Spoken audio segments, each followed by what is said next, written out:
Welcome back to today's video. Today is Friday, December 29th, 2023, and we have breaking news out of the state of Maine, in which the Secretary of State has officially declared that Donald Trump is ineligible for the 2024 primary ballot on the GOP side, following a major decision from Colorado's Supreme Court that prevented Donald Trump from being on the GOP primary ballot and, of course, the general election ballot. This Maine Secretary of State also ruled that Donald Trump is equally ineligible under the 14th Amendment. Now, a bit of context as to where this interpretation is coming from and where the constitutional scholars say that it's a bit tricky in terms of determining whether or not Donald Trump is actually ineligible for 2024 comes into this section 3 and 4 around the insurrection and who can hold office if they have engaged in such an activity. And so it shows here that no person shall be a senator or representative in Congress, or elector or president or vice president, or hold any office, civil or military, under the United States, or under any state, yada, yada, yada. And they say that you cannot do this if you shall have engaged in insurrection or rebellion against the same, or given aid or comfort to the enemies thereof. And so the interpretation of this is that if you have participated in an insurrection, you are ineligible from participating and running for political office. And so because there is an explicit mention in sections 3 and 4 about an insurrection, Democrats have, in their eyes, seen January 6th as an insurrection by definition, and because they believe that Donald Trump actively engaged in it, believe that the insurrection should be a classifying factor here that should disqualify him from being on the ballot. So you have the Colorado State Supreme Court agreeing with that idea, sending it up to the United States Supreme Court now. We will see what happens there. And now the state of Maine, the Secretary of State, has also ruled that he is ineligible. So the second state across the country has said that Donald Trump currently cannot be on the ballot. And so you find that in plenty of other states, copycat arguments are being made to state Supreme Courts, state election commissions, state secretaries of state. New Hampshire briefly floated it for a period of time, and New Hampshire is right around the corner. And had that actually happened, I imagine that this would have taken place a lot earlier in the United States Supreme Court. But what we are seeing is that essentially the secretaries of states and Supreme Courts in Colorado, and what we might see populate across a number of other states over the next week or two, is that they are forcing the hand of the United States Supreme Court. The U.S. Supreme Court has officially received an appeal here from the Colorado Republican Party that is set to try to overturn the decision from the lower court here at the state level. And so what we find is that the U.S. Supreme Court never really wanted to have any say on what Donald Trump was eligible to do or not. I think this 14th Amendment argument that was already raised to the Supreme Court, that the case wasn't even heard by the Supreme Court justices, was never really a thought for the Supreme Court at all, that they would have to have any say on the 14th Amendment. I think what they were expecting was that no Supreme Court across any state, no Secretary of State, no election officials were going to declare that Donald Trump cannot be on the ballot. But now that this has become a reality, we are now heading straight forward to the conservative-leaning court. But the interesting thing about this is that we don't know entirely how this U.S. Supreme Court is going to go. I would bet 90% of a chance here that you find that the Supreme Court, in a 9-0 decision or an 8-1 decision or a 7-2 decision, ultimately decides that Donald Trump is eligible and can be on the ballot because he has not been convicted or found guilty of the 14th Amendment violation of an insurrection. And so while there is a lot of conversation around whether or not Donald Trump's words came into First Amendment or issues along those lines of freedom of speech, yada, yada, yada, there's still going to be this consideration about whether or not he actually participated in the insurrection. And so what I think the Supreme Court, more likely than not, in practically any scenario, is going to say that he can be on the ballot. The 10% here I'm reserved is something more of this really weird reality in which you find that the Supreme Court had actually narrowed down to maybe around 5% or less, but you find this reality maybe in which the Supreme Court has been pressured by external members of the Republican Party, people that shouldn't necessarily be pressuring Supreme Court justices, but want to prevent Donald Trump from losing the 2024 election. I think what the major concern here is that because Donald Trump is on track to, sure, right now, defeat Joe Biden nationally by 2.3%, there are other Republicans out there, most notably Nikki Haley, who are performing a lot better nationally, a lot better in statewide polls, who have a track record, arguably speaking, that isn't tainted by the 2018 midterms, the 2020 election, the 2022 midterms. Donald Trump's real and only victory was the 2016 election, and that's what he's really banking on for 2024. And I don't think many Republicans are willing to bank on that, knowing that this election could be one of the most important ones in their lifetimes. And so what I think that reality really ends up being is that maybe there is some push from members of the mainstream GOP that have influence over the justices. We've seen it happen with Clarence Thomas. We've seen it happen before, and it could very well happen again. They push out Donald Trump because they simply do not want him to be on the ballot because they are afraid that he will win the nomination and lose the general election to Joe Biden. And so while I don't think that's going to be the likeliest outcome, I really do think this will be a near unanimous, if not unanimous, decision from the Supreme Court. Reality is weird. And I think American politics is even weirder. And so there is a circumstance in which I could see the Supreme Court ruling away from Donald Trump. They haven't exactly been in his favor on a lot of election-related cases, election-related issues, things along those lines. Donald Trump really hasn't seen the Supreme Court that should be very lopsided in his favor, given that he nominated a third of the court, at least, right, and has influence over half of it.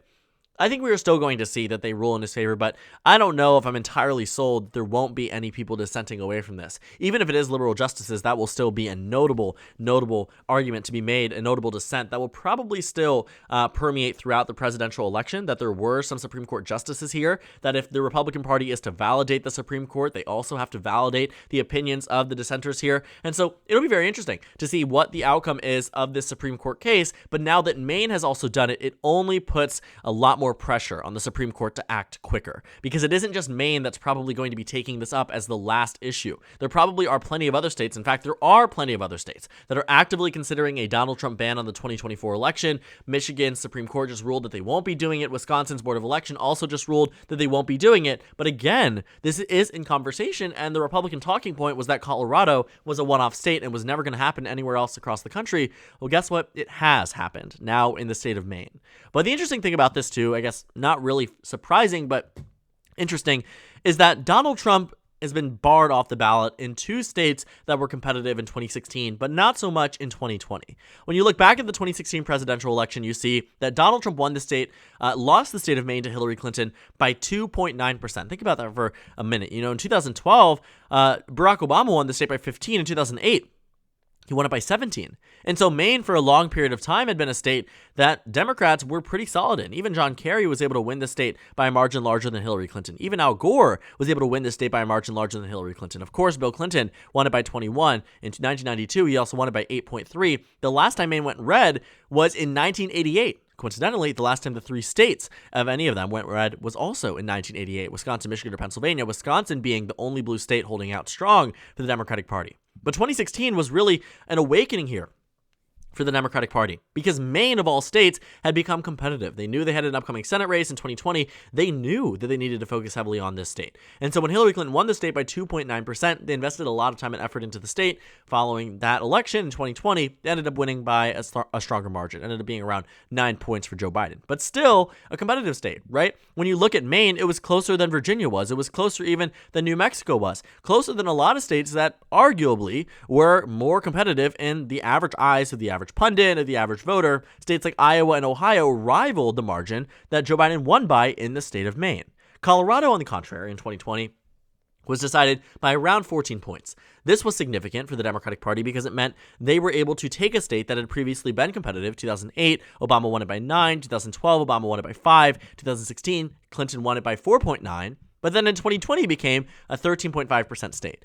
And so this is a state that, like I said, was competitive in 2016, not so much in 2020, and yet they seem to be the two states where Democrats are finding ways to maneuver Donald Trump off the ballot. It isn't states like California or New York where it is inconsequential. These are states that could revert back to being as close as they were in 2016 if Joe Biden is to underperform where he did in 2020, and that is something that we should take into consideration, because swing states clearly are not entirely opposed to removing Donald Trump off the ballot. The only thing here I think that maybe could be coming into the calculus is that because Donald Trump did so poorly here in 2020, that voters in this state won't necessarily be as outraged as if it was a state like Florida, for instance, where maybe, and again, this would never happen, Florida's a red state, the Supreme Court is nearly all Ron DeSantis appointees, but in a state like Florida, maybe where Donald Trump won by 3 and all of a sudden he's barred off the ballot, then you would start to see a lot more public outcry. I think there's a big motivational factor behind the reasonings in Wisconsin and Michigan that, sure, maybe they don't agree with the 14th Amendment argument, but also more that even if they did agree, the state is competitive. And Donald Trump certainly has given this state a run for its money, Democrats in the state a run for its money, given them, handed them losses in 2016, made races competitive in 2020. And so I don't think there was necessarily a moral imperative here for even the Democratic Supreme Court in Michigan from an objective point of view that Donald Trump was going to be competitive in the state in 2024. He was in the past. And so it didn't really make sense to take this issue away from the voters and decide it in the courts. And so while there are many people who would agree or disagree with that notion, I think that is the rationale that Michigan and Wisconsin have behind this decision that ultimately immediately struck down. I mean, 3 hours between the petition being made in Wisconsin's Board of Elections and the actual decision here, in which they struck down the idea that Donald Trump cannot be on the ballot in 2024. The reasoning behind this, I think, is equally fueled by maybe they don't agree with the 14th Amendment intention or interpretation. But also, I think they want this race to be competitive because that is how elections go. And I don't think that they believe they have the right to take this away from the voters. So when we look at some of the other states where you have considerations here around whether or not Donald Trump will be on the ballot in 2024, I do think the calculus is a lot more extended than just simply interpreting the United States Constitution. And so that's also why I think it's getting to the Supreme Court, because I don't think Colorado or Maine did this decision lightly. I think the decision was largely made because they knew it would get to the Supreme Court. And that was the intention, at least from my understanding of Colorado, that very obviously said, we knew that this was going to go to be into unprecedented territory, uncharted waters. We had never seen anything like this before. No former president has ever engaged in something like an insurrection.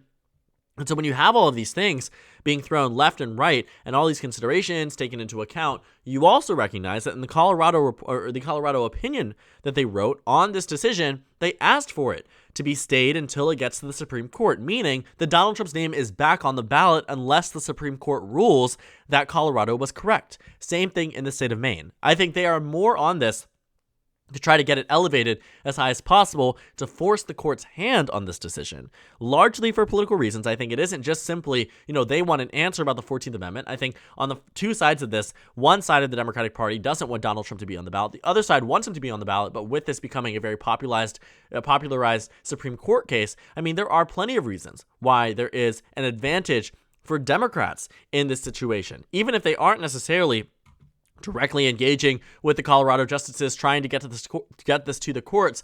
I think the reasoning that you could see this coming into, reality also is for political purposes. We've talked about it being competitive. We've talked about it being an interpretation of the 14th Amendment, but it also could very well just be that partisan courts want Donald Trump to look worse, right? And so it's the same type of tactics that I think Democrats have said Republicans have levied against them. I'm not going to dive deep into this. I think that the Supreme Courts across many states, across the national margin, have weighed in on elections. Take a look, right, at Bush v. Gore. You take a look at situations where you have people suing Florida secretaries of state.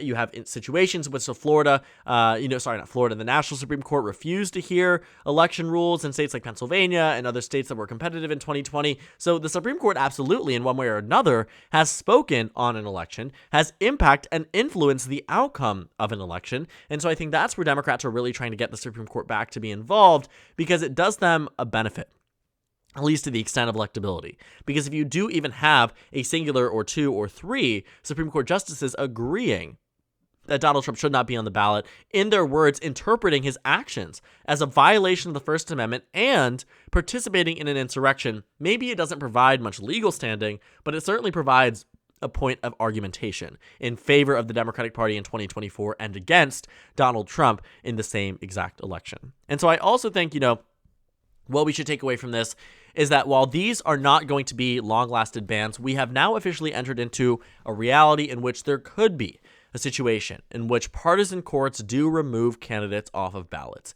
off of primary races. And while I don't think we are going to see all of a sudden Joe Biden stripped off of primary ballots as a reactionary method from Florida or other states where there are lopsided Republican courts, even my home state of Maryland has a Republican majority there.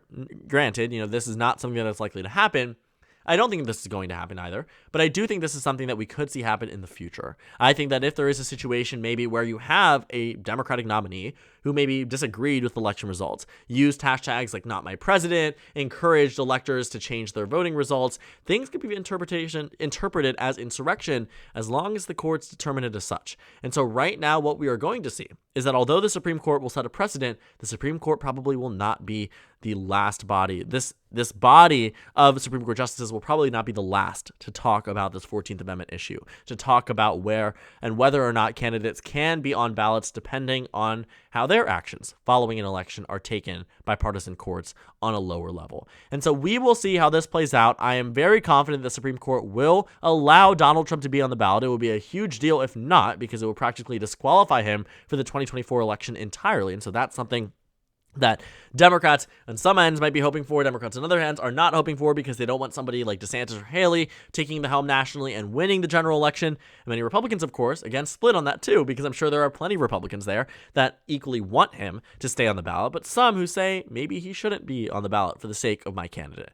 I don't know exactly what's on the minds or the psyches behind many of these voters or many major party officials, but I can say people are rooting for this in one way or another on both sides of the aisle in a very, very interesting fashion. And so I think that this Supreme Court case, because it has become so popularized and so nationalized and sensationalized, whatever term you want to use, it's going to be used as ammunition against Donald Trump. I don't think this really helps him in any way besides maybe improving his numbers amongst the GOP primary, but of course he was going to win that anyway. There's only so far you can go with tapping out your base before you start to alienate people that aren't in it. And I think that has already started to happen in this conversation around whether or not he's participated in an insurrection on top of the 4 indictments that he has nationwide already put him in a tricky position that he needs to traverse for 2024 if he is to actually follow through on these numbers and win the general election against President Biden. And Maine and Colorado are making it that much more difficult. So thank you guys so much for watching this video. Make sure to comment down suggestions below. Subscribe on the left if you haven't already, and check out the Instagram and Twitter. At the bottom left of the screen, there's also a Discord server for you to go ahead and join. On the screen, there's a video you can watch, and then a playlist for my 2024 presidential election analysis videos. Again, thank you guys so much for watching, and I will see you all later today.